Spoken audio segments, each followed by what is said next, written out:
down in Florida. You know what I mean? Class clown. Graduating in whatever. Leave him alone.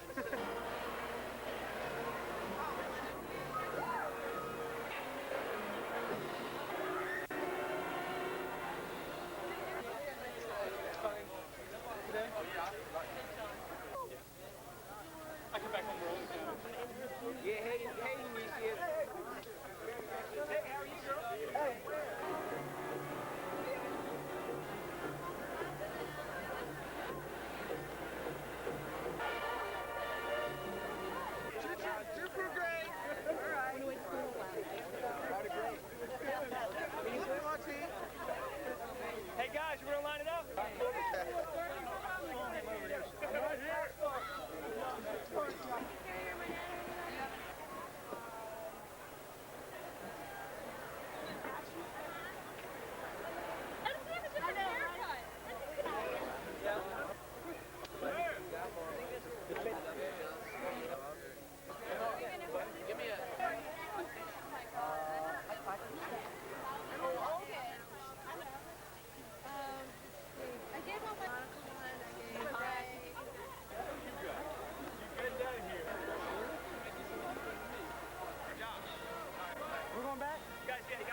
Parents, family, and friends, will you please rise for the presentation of the colors?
Please be seated.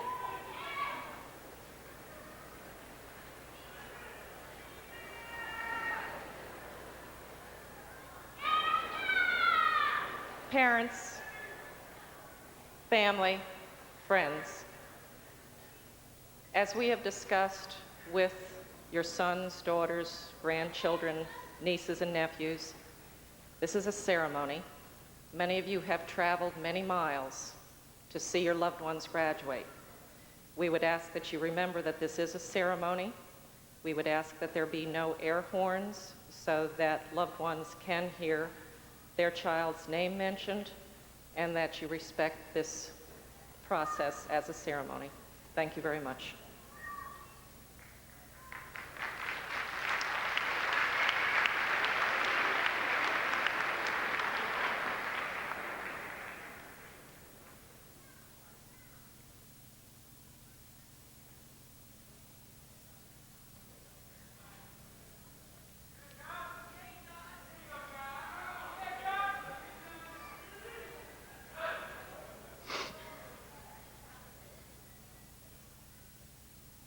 Good afternoon. I would first like to welcome the graduates of the class of 1999.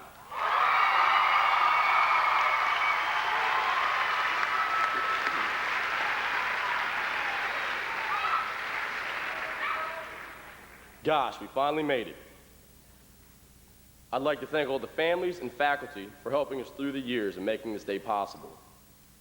We began our journey in August of '95 and have stretched these 4 long years into this June of '99.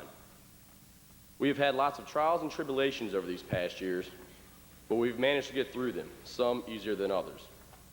Through the guidance of our families, teachers, and administration, we have overcome the obstacles in our paths to become the leaders of tomorrow. No one ever thought that I would have been able to handle the task as senior class president.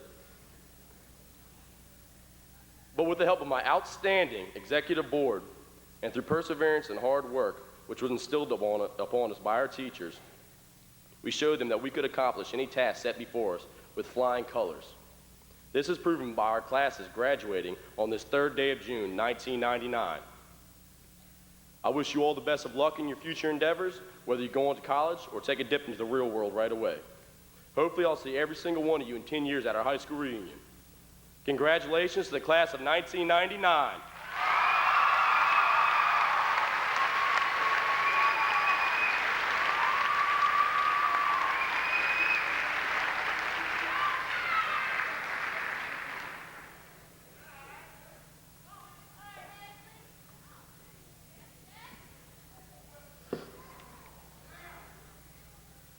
Good afternoon and welcome, everyone.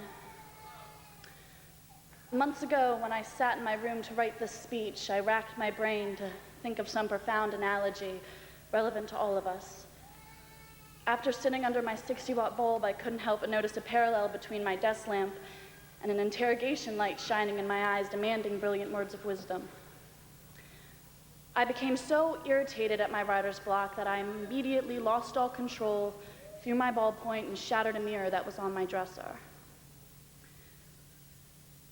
I almost immediately regretted this momentary breakdown and began picking up the pieces of shattered glass. And it was then that I realized that this now broken mirror and I had a very interesting relationship. This mirror had watched me grow from age 0 to 17. It watched as I struggled to strap my first homecoming dress. It watched as it applied the first makeup I ever wore. It even critiqued my split jump the night before cheerleading tryouts. But overall, most of all, this piece of glass kept me honest. Allow me to explain. For many of us, self-honesty has been one of our most prevalent flaws. Like many teenagers, in many cases, we've allowed ourselves not to work to full potential because we've rationalized that we weren't smart or talented enough, or that we just didn't have enough time. Well, let me tell you something. When you believe in yourself, anything is possible, and when you don't work to achieve, you're cheating no one but yourself. Let us be honest with ourselves. Are we doing everything within our power at this moment to be the best we can be? Can we honestly and wholeheartedly commit ourselves to be all we can be in the future? If not, then I challenge you, when you leave here today and go home, take a good, long, hard, and scrutinizing look in that mirror and honestly ask yourself, with no one around, if you're working with the gifts you've been given or if you're wasting them. I'll tell you from experience that the hardest person to look in the eye when you're being dishonest is yourself. That reflection can be your best friend or your worst enemy, depending on just how hard you are willing to work to strengthen its character. There will be times in our lives when things will seem to fall apart. Friends will leave, family members will pass, jobs may get terminated, but we can withstand it all if we are true and honest inside. Don't blame your problems on anyone or anything. Possess the power to change any situation into one you can learn from. Accept responsibility for your place in life and commit to change it if it doesn't meet your standards. Today is the first day of the rest of our lives, so control it. Don't sell yourself short or your life will be cheap. As I continued to pick up the pieces of broken glass, I discovered that stuck to one of the pieces was a poem I was given years ago, actually a prayer. I remember nights when the weight of the world was on my shoulders and I was looking at myself in the mirror, correcting my runny mascara, reading it over and over. It read, God grant me the serenity to accept the things I cannot change, the courage to change the things I can, and the wisdom to know the difference. Meaning that when times get tough, number one, give me the peace to accept it and understand it as a lesson that's out of my immediate control. Number two, grant me the courage and strength to change it if I can. And number three, the difference to know the wisdom to know the difference between the two. For the past 17 or 18 years, guys, we've been taken care of. But from this moment on, we are responsible for the people we allow ourselves to become. No, I take that back. 4 years ago, when we walked into the doors of Atholton High School, we were responsible for the people we would allow ourselves to become. Today, when we walk across the stage, we are responsible for the people that we are. We have the world at our fingertips. We can't let it slide in between them. Not many people can look in that very same mirror and say that they are starting their lives as they're walking through the door to a new millennium, and they have the truthful will, commitment, and spirit to prove to this world that hard work, honesty, and perseverance equal success. And oh, how fulfilled and successful we'll be if we're true to this. Finally, remember, things aren't always as they seem. You have to believe in that silver lining. Instead of 7 years of bad luck, that broken mirror might just be your inspiration. Thank you.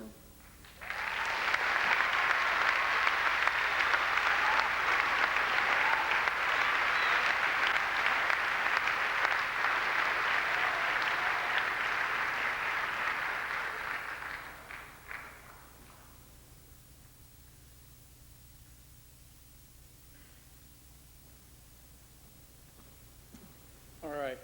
Now we would like to take this time to introduce to you our distinguished panel of guests.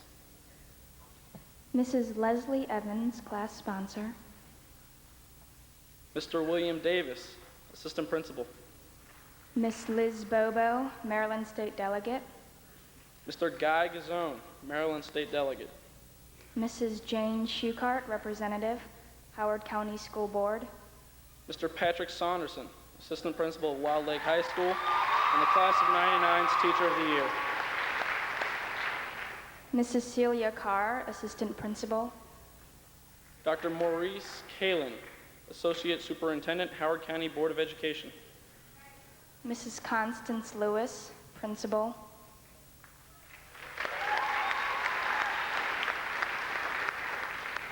Mr. James Wright, former teacher and today's commencement speaker.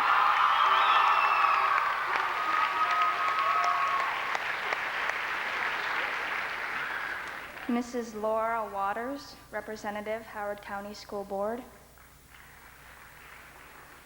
Mr. Gene Striegel, administrative coordinator, K-12, Howard County Board of Education.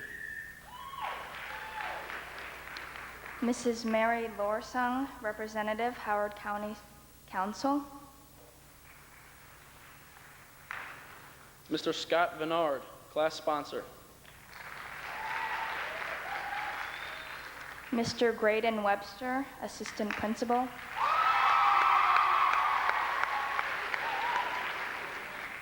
Mrs. Glorian Melman, graduation coordinator. And Mr. Larry Cohen, principal of Gateway School.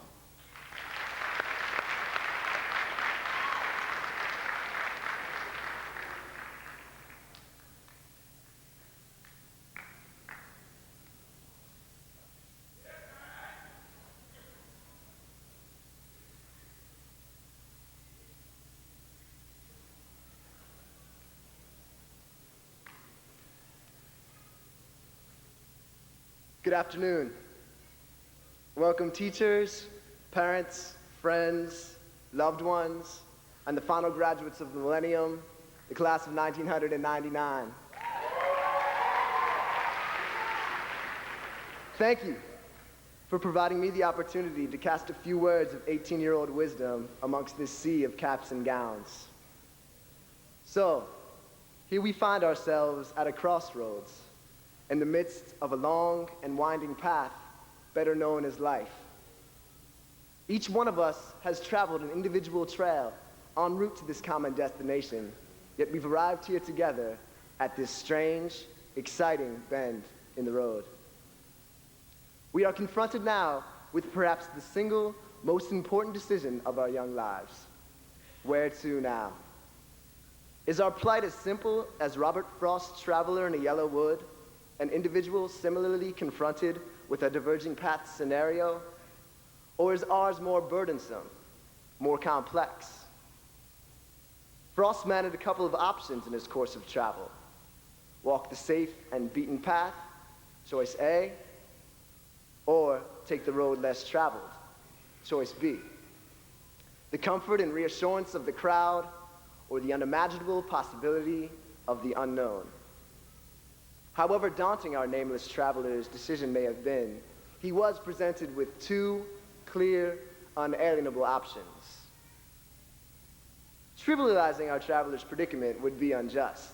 If nothing else, the man had some chutzpah. It's difficult to risk it all on a lonely road, but I can assure you it's worth the risk. Why, you may wonder? Why should I stray from the footsteps of those who've walked before me? The great majority of passers-by have obviously given careful consideration to the next direction of travel. Who am I to question the decisions of so great a crowd? Imagine a world without the presence of individuals who refuse to accept society's mores simply because they corresponded with the point of view of the general population. Dr. King, Gandhi, Mandela, these men were each individual thinkers blessed with so much passion, conviction, and courage that it did not matter what the world thought, the world was wrong. Question the crowd. Seek paths which strike you as just and noble.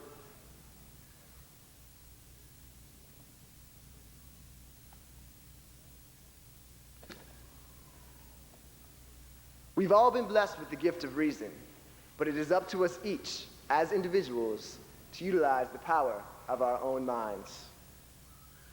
Each of life's paths possess their own characteristics, and your course of travel will run you through the gamut of sights and emotions. Enjoy the ride. There is no real conventional destination at the conclusion of life's journey, so live nowhere else but in the right now. There are very few certainties in this life, and now is one of those precious few. So do not take it for granted.